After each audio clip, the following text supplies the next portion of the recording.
On devient saint uniquement par notre union à Jésus-Christ, pas par nos actions. Et c'est vrai que c'est quelque chose qui peut paraître un peu choquant, parce que c'est pas toujours ça qu'on entend. Mais j'insiste vraiment ici, c'est pas ta conduite qui te rend saint, c'est ton attachement à Jésus-Christ qui te rend saint. Ça n'a rien à voir avec ta conduite. Avant d'aller plus loin, pense à liker la vidéo, abonne-toi à la chaîne et active la cloche de notification pour recevoir les notifications de nos nouvelles vidéos. Salut tout le monde, bienvenue à La Liberté Live. Aujourd'hui, je suis avec Joël et on va enseigner, on va parler de l'évangile, on va parler de la sanctification. Et je suis certain que toi qui es ici aujourd'hui, tu vas apprendre quelque chose. On commence tout de suite avec un verset. 1 Corinthiens 1, verset 18.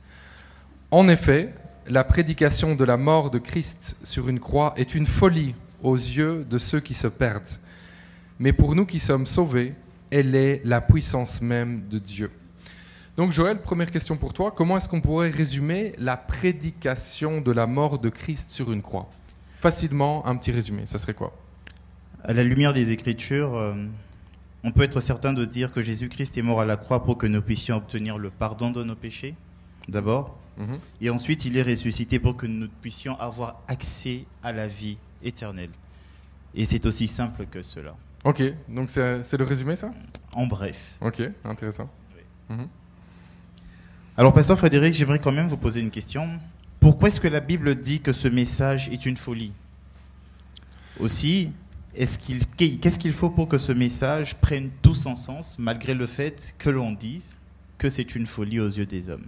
Un message qui paraît être une folie, ben ça paraît fou, non? Qu'est-ce que vous en pensez?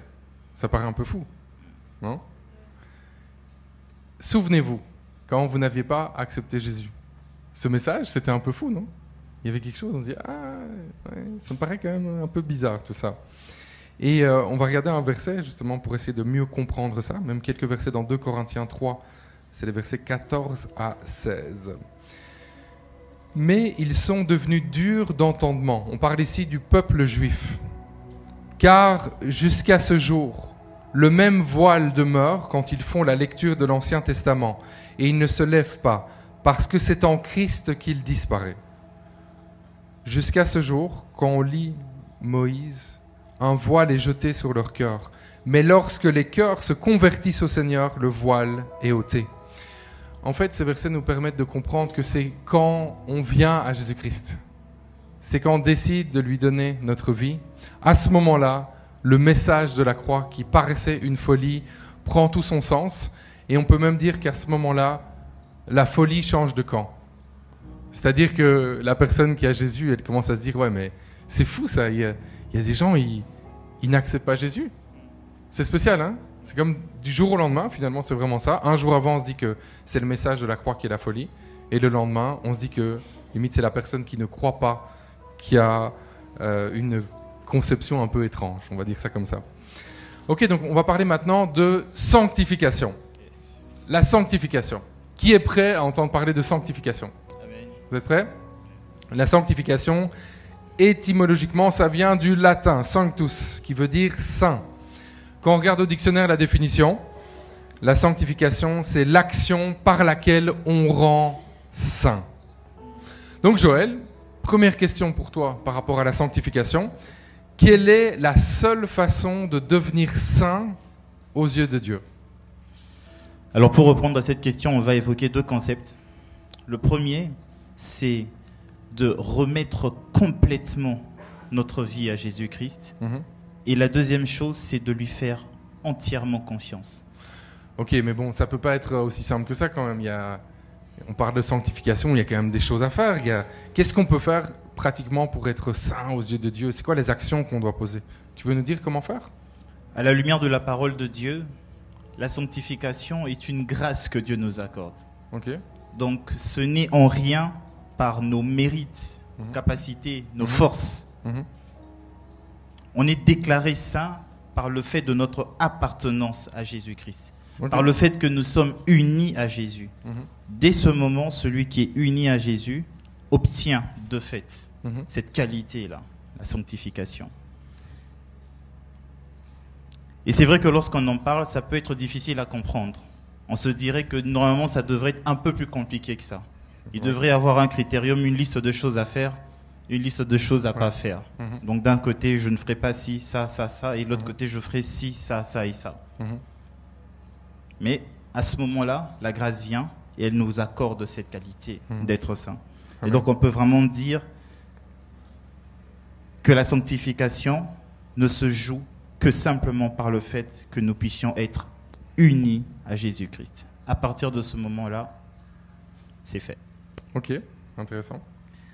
Alors, Pasteur Frédéric, j'aimerais quand même vous poser la question, est-ce que vous pouvez essayer de nous expliquer ça un peu plus en profondeur, avec des mots simples? Ok, donc on a vu, c'est juste. On devient saint uniquement par notre union à Jésus-Christ, pas par nos actions. Et c'est vrai que c'est quelque chose qui peut paraître un peu choquant, parce que c'est pas toujours ça qu'on entend. Mais j'insiste vraiment ici. C'est pas ta conduite qui te rend saint, c'est ton attachement à Jésus-Christ qui te rend saint. Ça n'a rien à voir avec ta conduite. On va regarder à ce qui se passe un peu dans la Bible, dans l'Ancien Testament par exemple. Le mot saint, quand tu regardes dans l'Ancien Testament, il est utilisé pour définir toute une série d'objets, de lieux. Par exemple, le temple, par exemple, des vêtements sacrés, l'huile d'onction, des ustensiles du temple, les sacrifices d'animaux, et même des personnes, les prêtres, par exemple. Et pratiquement tout ce qu'un prêtre touchait pour exercer son activité religieuse était déclaré saint. Donc, on doit comprendre ici que le mot saint veut d'abord dire choisi ou sélectionné. Retiens bien ça. Le mot saint, c'est d'abord, ça veut dire choisi ou sélectionné. Et c'est important de bien comprendre ça, parce que ça a un effet sur comment nous, on va se voir devant Dieu. Mais, Pasteur Frédéric, j'aimerais quand même vous poser la question en même temps que toutes les personnes qui sont ici, pratiquement et de façon réelle. Ça change quoi de devenir et d'avoir cette qualité-là, de dire que nous sommes maintenant saints? Dans les faits, dans notre vie, qu'est-ce qui se passe? Ok, donc concrètement, on comprend que dans l'Ancien Testament, la sainteté, elle survient quand Dieu décide d'utiliser un objet ou une personne pour le servir. C'est à ce moment-là que l'objet ou la personne devient saint. Donc, il faut faire très, très, très attention ici.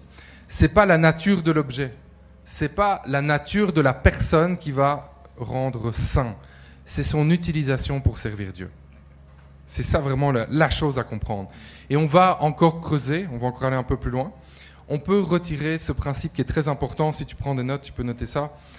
La sainteté se manifeste lorsque Dieu la proclame et non lorsqu'une personne la pratique. Je répète, la sainteté se manifeste lorsque Dieu la proclame et non lorsqu'une personne la pratique. Donc maintenant, on était dans l'Ancien Testament, on va aller dans le Nouveau Testament, donc jusqu'à nos jours. C'est notre union à Jésus-Christ. Et uniquement notre union à Jésus-Christ qui nous rend saints.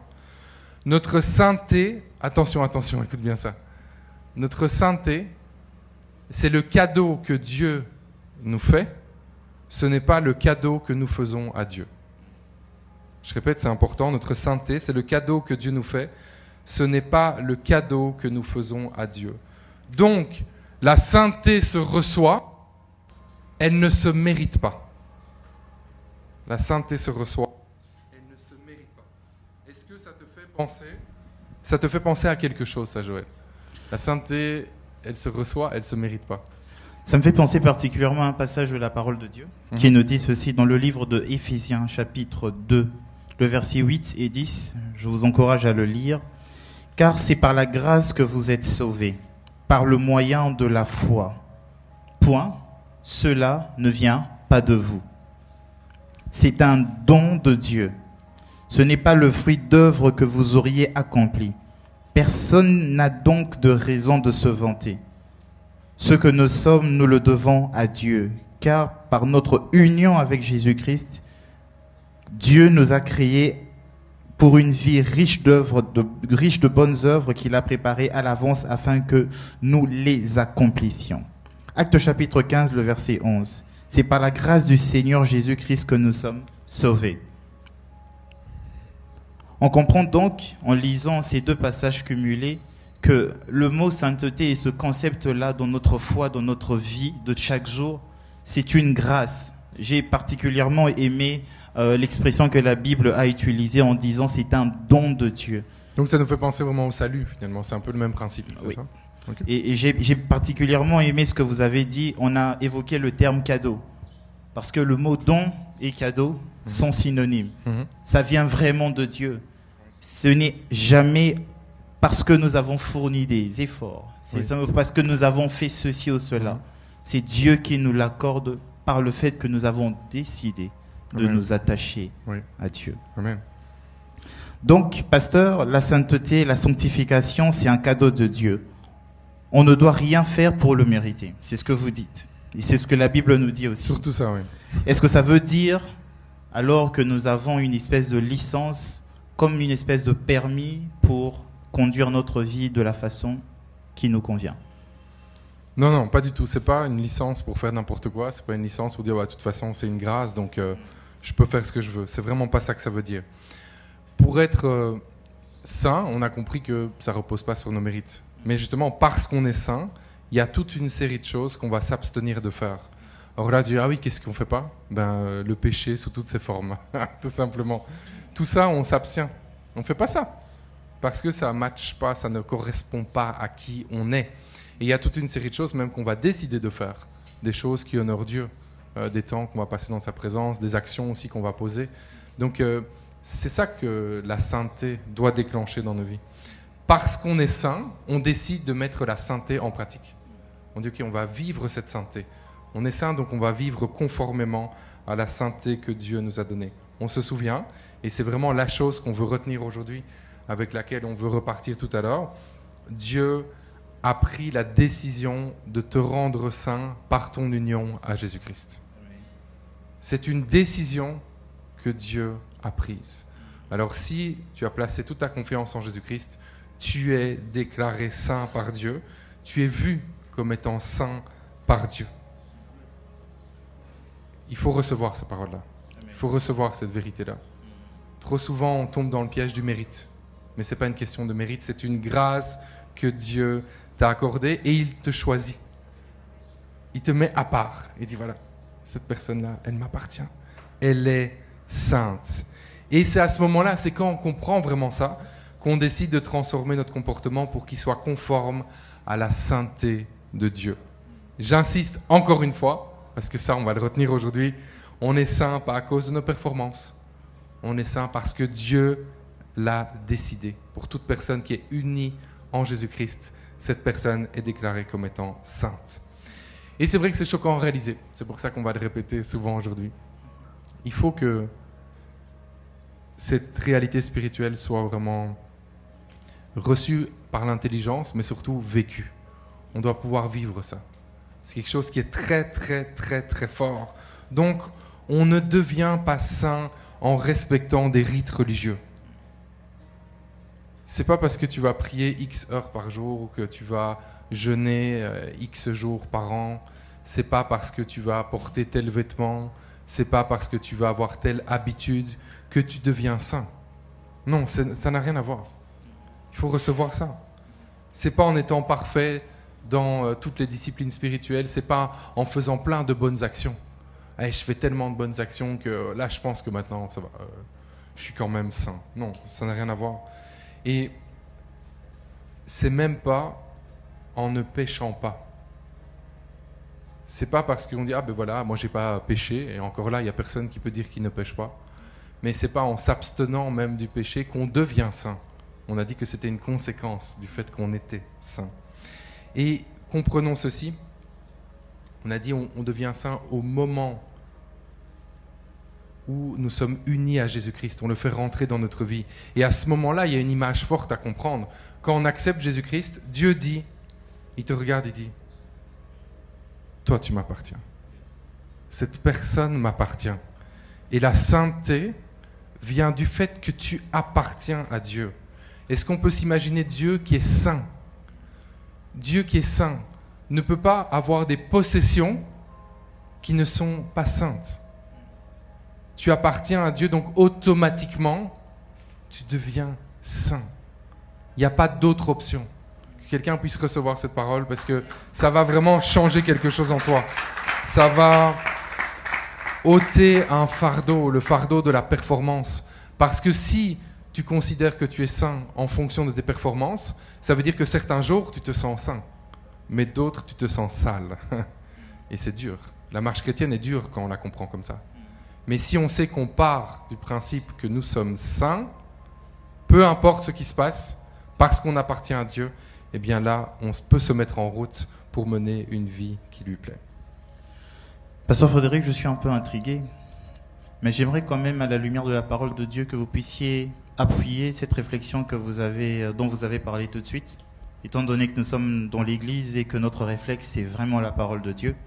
Est-ce que vous pouvez, à la lumière de la parole de Dieu, un peu plus nous en dire à ce sujet? Tout à fait. C'est important, effectivement, tout ce qu'on enseigne, ça doit être conforme à la parole de Dieu. On n'est pas ici pour partager nos avis, des opinions. On est ici pour comprendre ce que dit la Bible, retirer ce que nous dit la Bible pour pouvoir vivre ces choses. On va regarder dans Lévitique 11, 45.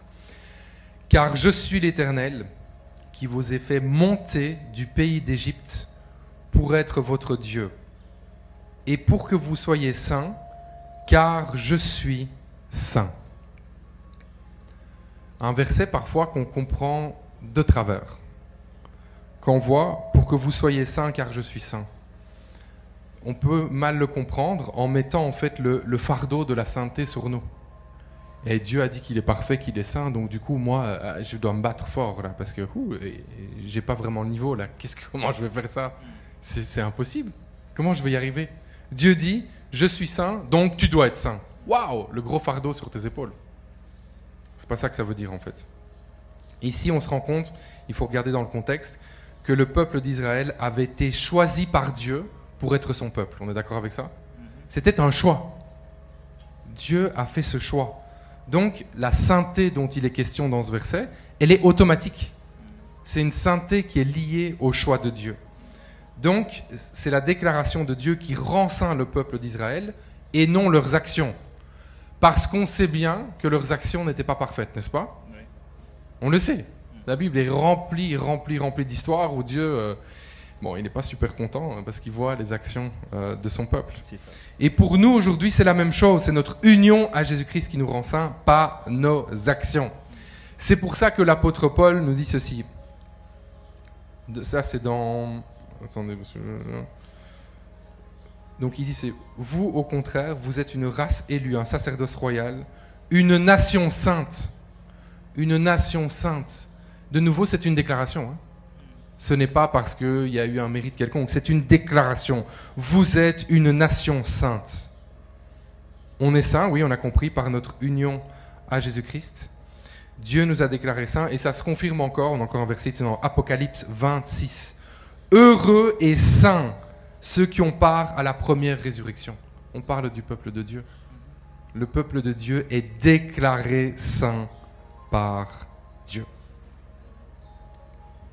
C'est très édifiant. Le passage dont vous avez parlé tout à l'heure, c'est 1 Pierre, au chapitre 2, le verset 9. Et donc, à la lumière de ça, on a compris que nous sommes saints, étant donné que nous sommes unis à Jésus-Christ. Oui. Maintenant, à notre niveau, étant donné que nous avons compris ça, quelle est la façon dont une personne qui a compris ça, comment est-ce que vous, le pasteur Frédéric, comment est-ce que mon frère, ma sœur qui nous écoute maintenant, comment est-ce qu'il devrait le vivre, conscient de cette réalité? Aligne tes actions avec cette déclaration. Aligne tes actions avec cette déclaration. Tu es déclaré saint par Dieu. Parce que quand on ne comprend pas ça, qu'est-ce qui se passe? On perd nos vies en fait.